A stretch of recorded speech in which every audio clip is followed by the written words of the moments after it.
మనిషికి మనశ్శాంతి లేకపోతే ఎంతమందిలో ఉన్నా ఒంటరే. మన ఆనందాలు, బాధలకు ఇతరుల పొగడ్తలు లేదా విమర్శలు కారణమవుతున్నంతకాలం మనం మానసికంగా ఎదగలేనట్టే. సత్యాన్ని దాచడం అంటే విత్తనాన్ని భూమిలో దాయడమే. అది ఎప్పటికైనా భూమి పొరలు చీల్చుకొని వచ్చి మరి తన ఉనికిని చాటుకుంటుంది.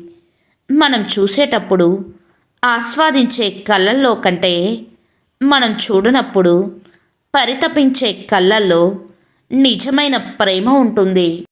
ఆలస్యం చేయడం వల్ల సులువైన పని కష్టమవుతుంది, కష్టమైన పని అసాధ్యమవుతుంది. ప్రశాంతమైన జీవితం కోసం నిన్ను నువ్వు ప్రేమించుకో. మంచి మాత్రమే చెయ్యి. క్షమాగుణం కలిగి ఉండు. ఎవరికి హాని చెయ్యకు. ఎల్లప్పుడూ ధైర్యంగా ఉండు. ప్రతి బాధ ఒక పాఠం నేర్పుతుంది. ప్రతి పాఠం మనిషిని మారుస్తుంది. ఈ రోజుల్లో మనిషికి తప్పుదారి పట్టించేవారంతా బంధువులవుతున్నారు. మంచి చెప్పి నీతిగా ఉండమనేవారంతా శత్రువులవుతున్నారు. మనకి మనం కనిపించేది అందరిలో ఉన్నప్పుడు కాదు, ఆ అద్దం ముందు ఉన్నప్పుడు. ఇతరుల మాటల్లో కనిపించే అబద్ధానికి, నీకు నువ్వే కనిపించే నిజానికి తేడా తెలిసేది అక్కడే. నీ చుట్టూ ఉన్న వాళ్ళలో మీపై ఉన్న అపోహలను మీరు మార్చలేరు. వారిని పట్టించుకోనప్పుడే మీరు ప్రశాంతంగా జీవించగలరు మిత్రమా. కలలను వాస్తవంగా మార్చే శక్తి ప్రయత్నానికి, క్రమశిక్షణకు మాత్రమే ఉంది.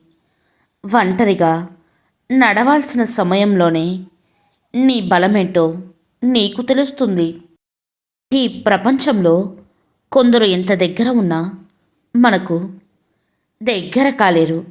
మరికొందరు ఎంత దూరంలో ఉన్నా మనసుకు దూరం కాలేరు. మనం మన మనసుకు నచ్చిన వారితో మనం ప్రతి క్షణం మాట్లాడలేకపోవచ్చు.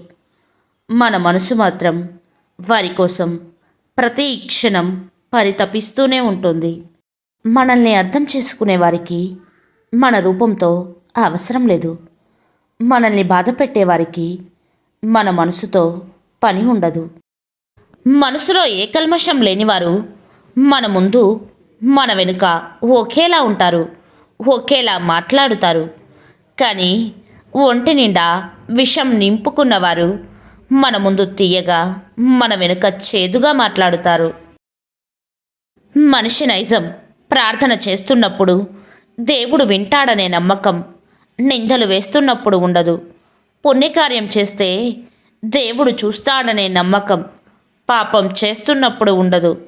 దానం చేస్తే దేవుడు సంతోషిస్తాడనే నమ్మకం దొంగతనం చేస్తున్నప్పుడు ఉండదు. ప్రేమలో దేవుడు ఉన్నాడన్న నమ్మకమైన మనుషులను ద్వేషించడం మానరు. ఇన్ని అసమానతలు ఉన్నా తనని తాను మార్చుకోవాలనుకోకపోవడం దారుణం.